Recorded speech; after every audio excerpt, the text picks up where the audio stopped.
오늘은 끈질기게 지켜야 할 것이라는 제목으로 우리 하나님 말씀 상고하고자 합니다.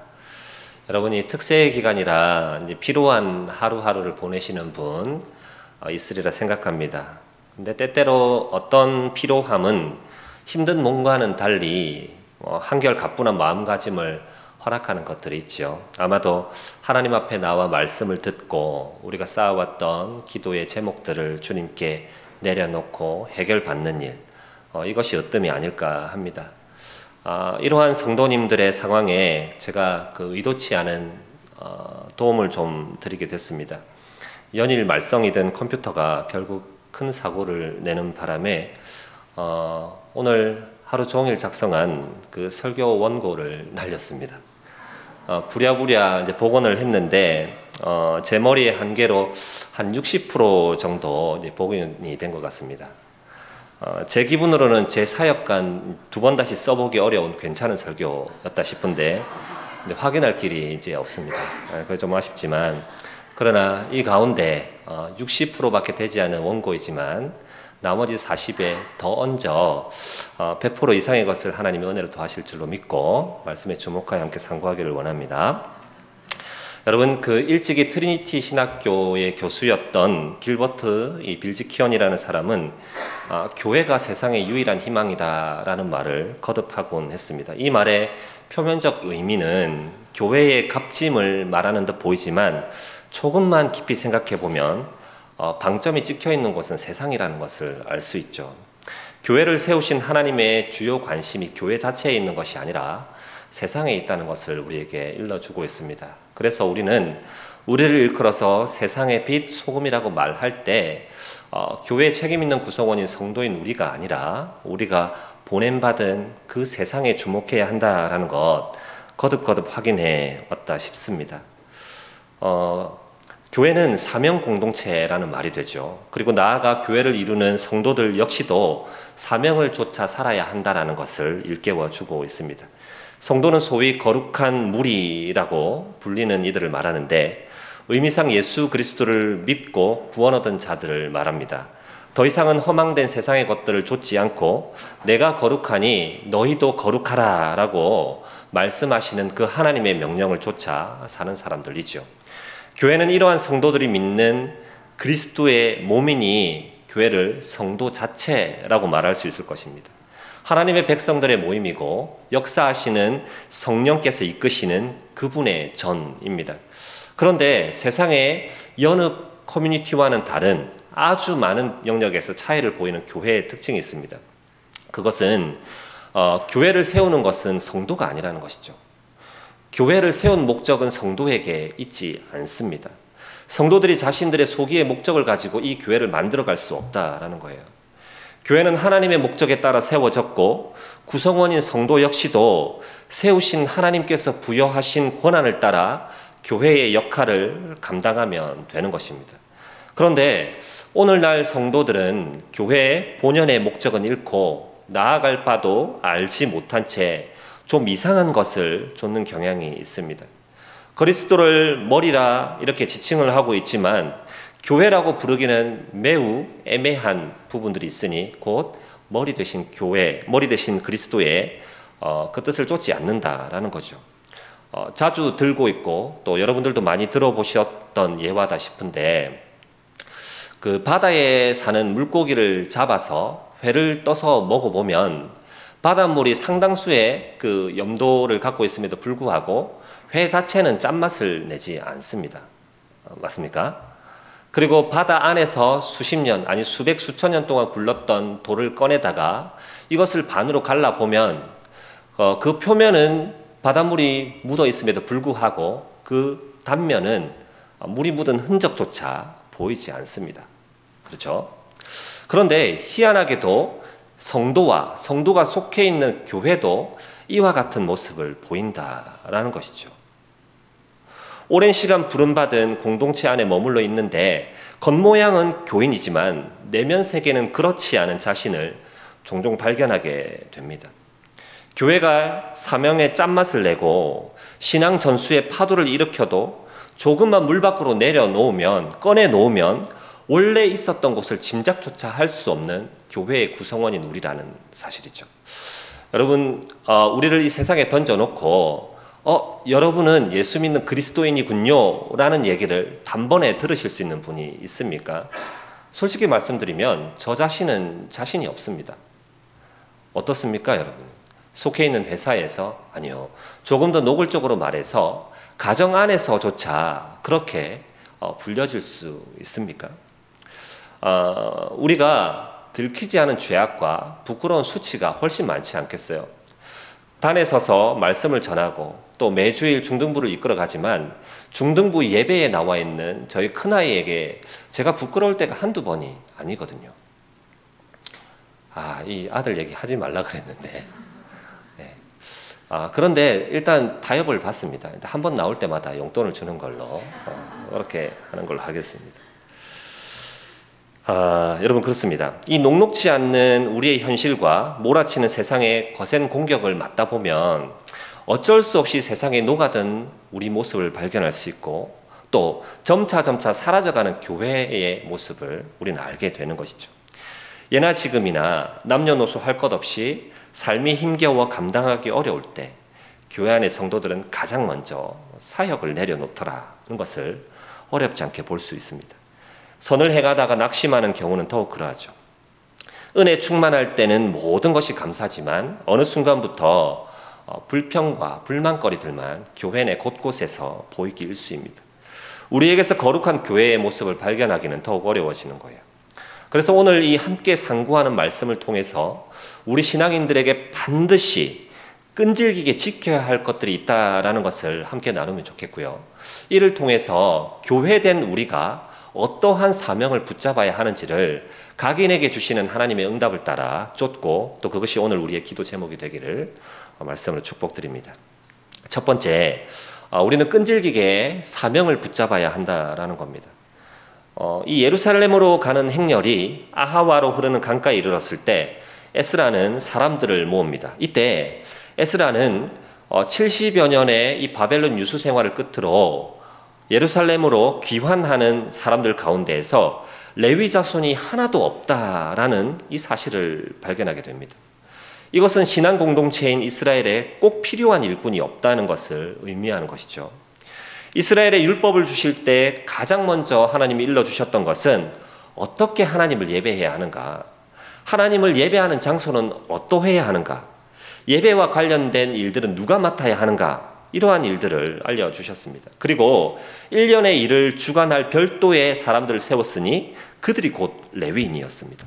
왜 이것이 중요한가 하면요, 예배는 이스라엘의 출애굽 목적이었고 우리로 치면 구원의 목적이라 할 만큼 사람의 제일 되는 것이기 때문에 그러할 것입니다.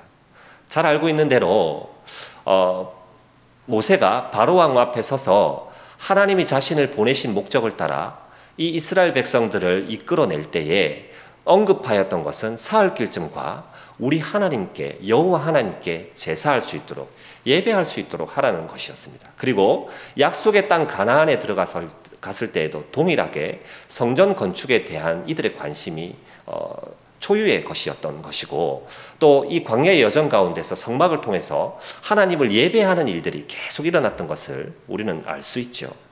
비록 이스라엘이 거듭된 죄악으로 하나님의 진노를 사서 70여 년의 포로 생활을 했지만 이제 회복시키셔서 귀환시키는 것 또한 회파된 성전을 다시 세우고 하나님을 예배하는 이 본연의 일을 다하도록 함에 목적이 있는 것입니다. 그런데 레위인이 이곳에 빠졌다라는 거죠. 왜 귀환하지 않았을까요?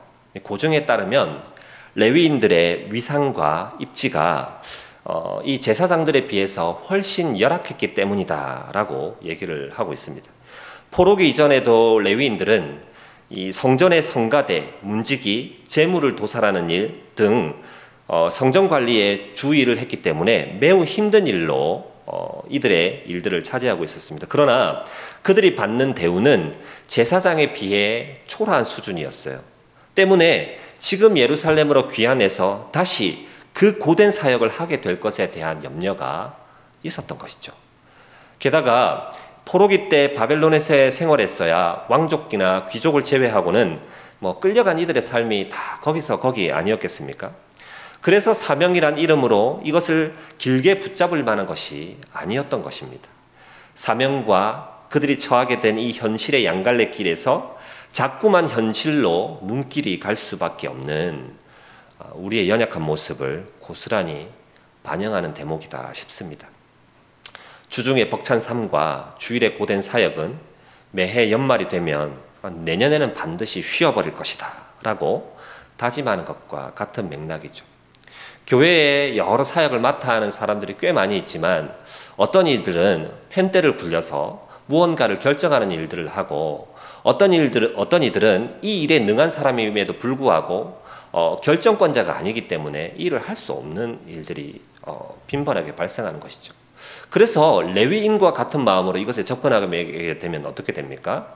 비슷한 일, 같은 목적을 가지고 교회를 세워가는데 나는 이제 더 이상 그 일을 하고 싶지 않다라는 것이죠. 여러분, 그렇다면 우리가 이 사명을 어떻게 하면 끈질기게 붙잡고 갈 수 있을까요? 저는 사명을 사명되게 하는 원뿌리에 집중해야 된다라고 생각을 합니다. 그것은 바로 소명이에요. 소명. 부르심인 것이죠. 내가 이 일에 부름받았다는 사실을 아는 것이에요. 그리고 나를 부르신 이가 누구인가에 주목해야 하는 것입니다. 사도행전 13장 2절에서 3절을 보면 안디옥 교회가 바나바와 사울을 세워 보내는 장면을 기록하고 있습니다. 제가 읽겠습니다. 주를 섬겨 금식할 때에 성령이 이르시되 내가 불러 시키는 일을 위하여 바나바와 사울을 따로 세우라 하시니 이에 금식하며 기도하고 두 사람에게 안수하여 보내니라. 아멘.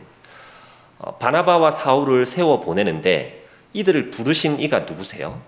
성령님, 하나님이라고 얘기를 하고 있습니다. 그리고 내가 불러 시키는 일을 위해 이 둘을 세우고 보내신다라고 말씀을 하고 있는 것이죠. 이것이 바로 소명의식이에요. 그래서 소명과 사명은 늘 함께 있는 것이죠. 부르심에 대한 확신이 없이 세우심과 보내심에 대한 의지가 있을 수 없는 것입니다. 주 안에서 사랑하는 성도 여러분, 우리의 삶의 문제에 함몰되어 사명을 피하려 해서는 안 됩니다. 세상의 질서와 타협하거나 이를 귀하게 여겨서 탐욕을 쫓는 것은 더욱 조심해야 될 일이죠. 보내신 그분이 하나님이시니 보내신 그분이 가라 하는 곳을 주목해야 하는 것입니다. 가야 할 표대가 흔들릴 때는 처음 받아든 그 사명서, 미션지를 보면 되는 것이죠. 미션의 내용에 큰 감흥이 없습니까? 그럴 때는 누가 써주었는가를 보면 되는 것이에요. 소명의식을 분명히 하고 사명감을 단단히 할 때에 우리의 이 지켜내기가 힘든 신앙생활을 하는 여정 속에서 사명을 잃지 않고 하나님이 부르시고 보내신 바 그 목적을 잘 달성하여 칭찬받는 우리 모두가 될 줄로 믿습니다.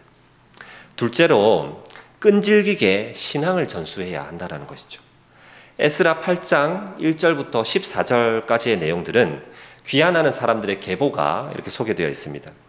사명을 등한시하는 레위인들을 언급하기 직전에 이 계보가 쭉 열거되어 있다는 것은 매우 큰 의미를 갖고 있죠. 상대적으로 대비하여 이것을 보여주고 있는 겁니다. 계보는 족장들과 그들의 자손을 소개하는 방식으로 펼쳐지고 있는데 1차 귀환자의 보도와 비교하여서 요압이라는 인물을 제외하고는 모든 족장들의 이름이 다시 거론되고 있습니다. 이것은 2차 귀환자들의 대다수가 1차 귀환자들의 이 무리들과 큰 관계가 있는 것이라는 것을 말해주고 있죠. 70년의 포로기 동안에 마땅히 돌아가야 할 예배의 처소와 그들의 믿음의 주에 대한 가르침이 대를 지나서 전승되고 있다, 전수되고 있다, 전파되고 있다라는 것을 의미하고 있습니다. 대를 이어서 신앙을 계승하는 것이 얼마나 중요한 것인지를 우리에게 다시 한번 일러주는 대목이에요. 여러분 한번 생각해 보시겠어요?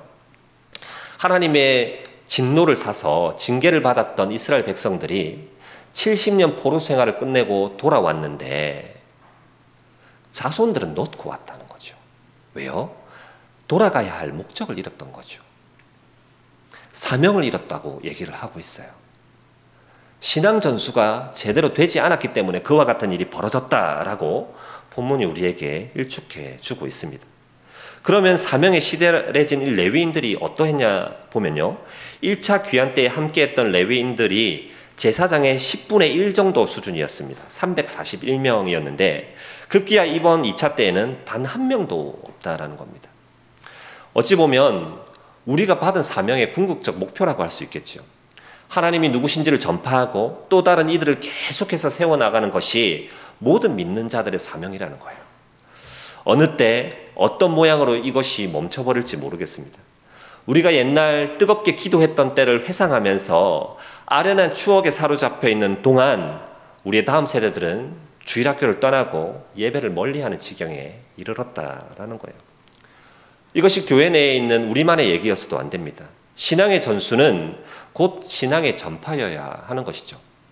보냄받은 우리가 부르신 그분의 뜻을 올바르게 전파하는 것이 사명일진데 우리 주님 우리에게 명하신 것은 제자 삼으라는 것이었고 주께서 우리에게 분부한 모든 것을 가르쳐 지키게 하는 일입니다. 복음 전파이지요. 이것이 우리의 사명이라고 얘기를 해주고 있습니다. 사실 세상의 기준에 맞추어 복음을 잘 녹아내려 보려는 시도는 이러한 면에서 다소 위험함이 있을 수 있습니다. 처음에는 호기심을 갖고 봐주지만 얼마 지나지 않아 더욱 견고한 자신들의 문화, 곧 세상의 문화와 비교하여서 별 볼 일 없다라는 것을 알아요. 우리가 문화로 그들과 승부해서 이길 수 없는 거죠. 우리에게는 전파해야 될 이 핵심적인 진리가 있다라는 것을 간과해서는 안 되는 것입니다. 우리는 그들을 설득하기 위해서 그들의 눈높이에 맞추려 그렇게 시도하는 것 멈춰야죠. 철학과 과학적 접근을 거듭하는 것을 멈추어야 하는 것입니다. 하나님은 편협하지 않으신 분이라고 현 시대에 잘 적응된 세련된 하나님이라고 증거해서는 안 됩니다. 그래서 한 세기 전 에이든 토저가 얘기를 했던 것처럼 교회의 증거가 가장 효과적으로 이루어지는 것은 교회가 설명할 때가 아니라 선포할 때이다 라고 얘기를 하고 있어요. 왜냐하면 복음은 이성이 아닌 신앙에 호소하기 때문에 그러합니다. 자녀들에게 또 우리의 이웃들에게 형제들에게 복음을 잘 이해시키고 전하기 위해서 가능한 많은 방법들을 사용해 보려 합니다. 그러나 이 복음이 갖고 있는 놀라운 능력은 전파될 때 성령께서 변화시키고 감흥시키신다는 이 사실을 간과해서는 안 되는 거예요. 눈높이에 맞춘 교육, 교회 학교에서 필요합니다. 자녀들을 끝내 참아주고 때에 따라서 두 개를 얻기 위해 하나를 양보하는 일들 필요하죠. 그러나 그럼에도 멈추지 말아야 할 것은 전파하는 일이에요. 선포하는 일이죠. 예수를 믿어야 구원에 이른다. 하나님이 계시지 않는 그곳이 지옥 같은 삶이니 이 땅 가운데서 하나님 없이 살아가는 지옥 같은 삶을 멈추어 우리에게 허락하신 그 천국을 이 땅으로 끌어와서 맛보며 살아. 그게 복음이야 라고 선포해야 한다라고 얘기해 주고 있는 것입니다. 셋째로 보아야 할 것을 말씀드리며 정리를 하고 싶은데요. 세 번째는 끈질기게 하나님만 바라봐야 한다는 겁니다. 21절을 보면 그때에 내가 아하와 강가에서 금식을 선포하고 우리 하나님 앞에서 스스로 겸비하여 우리와 우리 어린아이와 모든 소유를 위하여 평탄한 길을 그에게 간구하였다라고 말씀합니다. 물론 여기서 그때에는 귀한 행렬에 레위인이 빠져 있는 것을 발견한 때라고 할 수 있습니다. 에스라가 깜짝 놀랐던 것 같아요. 이 상황을 가볍게 볼 수 없었다라는 거죠. 금식을 선포하고 스스로를 낮추었다는 것으로 철저한 회개가 일어났다는 것을 짐작할 수 있습니다. 22절을 조금 더 이어보게 되면 예전 느헤미야의 일과 대조되는 한 일을 기록하고 있습니다. 느헤미야는 에스라에 앞서서 귀환할 때 바사 군대의 호위를 받은 적이 있습니다. 하나님의 도우심으로 그것을 간주했던 것이죠. 그런데 현재 에스라가 말하고 있는 내용을 보니까 하나님의 손이 자기를 찾는 모든 사람에게 선을 베풀고 자기를 배반한 모든 자에게는 권능과 진노를 내리실 것이기 때문에 그 하나님을 알기 때문에 왕의 도움을 구하는 것은 내가 부끄럽게 여긴다. 그래서 내가 왕의 도움을 구하지 않았습니다. 라고 얘기를 해요. 그러니 하나님, 지금 이 시간 우리 하나님께 올려드리는 기도를 받아 주옵소서. 라고 얘기를 하고 있는 것이죠. 지금 봉착한 이 문제에 있어서도 하나님만 붙잡고 있다는 것을 말하고 있습니다. 하나님만 바라보는 것, 곧 하나님을 찾는 것이죠. 이 분열 왕국 시대를 가만히 되돌려 보면 북이스라엘 남유다 할 것 없이 참 하나님의 뜻에 반하는 자들이 많이 있었습니다. 그러나 칭찬받을 몇 왕 가운데 우리는 아사왕도 꼽을 수 있으리라 생각합니다. 아사왕이 통치하던 시대에 구스 사람 세라가 100만 대군과 300대, 병거 300대를 거느리고 마레사라는 지역에 이르게 됩니다. 반면 유다의 군사는 고작 58만에 지나지 않았습니다. 그럼에도 아사는 그들과 마주섰고 여호와 하나님께 이렇게 부르짖습니다. 들어보시길 바랍니다. 여호와여, 힘이 강한 자와 약한 자 사이에는 주밖에 도와줄 리가 없습니다. 우리 하나님 여호와여, 우리를 도우소서. 우리가 주와 주의 이름을 의지합니다. 그러니 사람이 주를 이기지 못하게 하소서. 아멘. 아사왕은 하나님을 바로 알았기 때문에 참으로 믿을 만한 분이 하나님 뿐임을 전적으로 신뢰하고 있습니다. 그로 인해 세라의 100만 대군은 하나님을 의지하여 싸움에 나선 유다에게 대패하였고 살아 돌아간 자가 없게 됐어요. 핵심이 무엇입니까? 주밖에 도와줄 리가 없다는 거예요. 에스라가 직면한 이 문제에서도 사명을 놓쳐서 공동체가 세워지지 않는 이 상황 가운데서도 신앙이 올바르게 전파되지 않는 이 상황 가운데서도 도와줄 이는 주밖에 없다는 거죠. 하나님만 의지하는 것이 옳다라는 것을 말해주고 있습니다. 주밖에 살리실 리가 없습니다. 우리를 도와주세요. 우리를 도와주세요. 사랑하는 여러분, 모든 것이 흔들릴 때 우리는 하나님을 바라봐야 합니다. 참으로 이 세상은 만족할 만한 수많은 것들이 있다 얘기하지만 전도서를 기록한 이 솔로몬이 얘기한 바대로 세상 그 어느 것에도 우리가 만족을 얻을 수 있는 것은 없죠. 그가 가진 권세만큼 많은 권세를 가진 자가 이 땅에 있겠습니까? 솔로몬이 가진 부만큼 많은 부를 가져본 자가 있겠습니까? 그가 가진 지혜만큼 영민함과 명석함을 가졌던 이가 있습니까? 그 어떤 것도 세상의 그 무엇도 자랑할 만한 것이 아닙니다. 허탄한 것이라 말하고 있어요. 그런 이때에 우리가 이 세상의 것이 지구의 가치인 줄 알고 쫓아 살아가며 부르신 목적도 잃어버리고 그 보내신 방향도 소외시켜버리고 우리에게 맡겨준 영혼, 심지어 우리에게 맡겨준 자녀까지도 놓쳐버리고 그렇게 살아간다면 교회에 책임 있는 구성원인 성도된 본질을 다하고 있다 할 수 있겠습니까? 창세전에 우리를 택하신 하나님은 분명한 목적을 가지고 우리를 부르셨습니다. 이것을 소명 이렇게 얘기를 해요. 부름받은 우리는 하나님의 그 유효적인 부르심에 따라 틀림없이 거듭나는 역사를 일으키게 됩니다. 거듭난 자들은 의롭다 칭함을 받고 또 하나님의 자녀요 백성된 그 권세를 가지고 이 땅에 살아가게 됩니다. 성화의 과정을 살면서 우리가 추구해야 될 가치는 무엇입니까? 하나님이 우리에게 명하신 바를 우리의 삶의 표준으로 잡고 쫓아가는 일이지요. 그걸 뭐라고 불렀어요? 사명이에요. 사명. 그 사명을 사명되게 하는 것, 우리가 직업이라고 생각하는 그것이 또 뭐예요? 그게 바로 비전이죠. 말씀을 정리하겠습니다.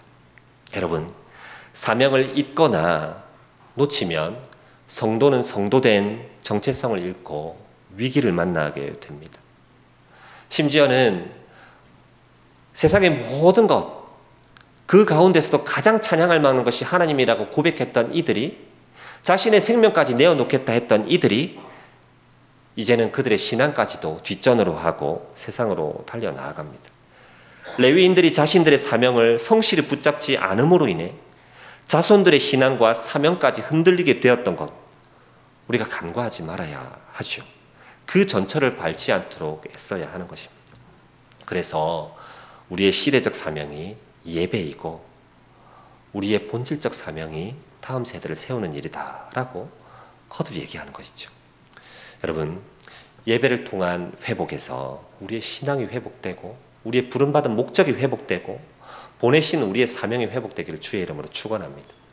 우리에게 맡겨주신 영혼 그 어느 누구도 잃지 아니하고 옳은 신앙의 전수와 올곧은 신앙의 전파로 맡겨진 영혼들을 세워가는 우리 모든 부산중앙의 권속들이 되기를 주의 이름으로 축원합니다.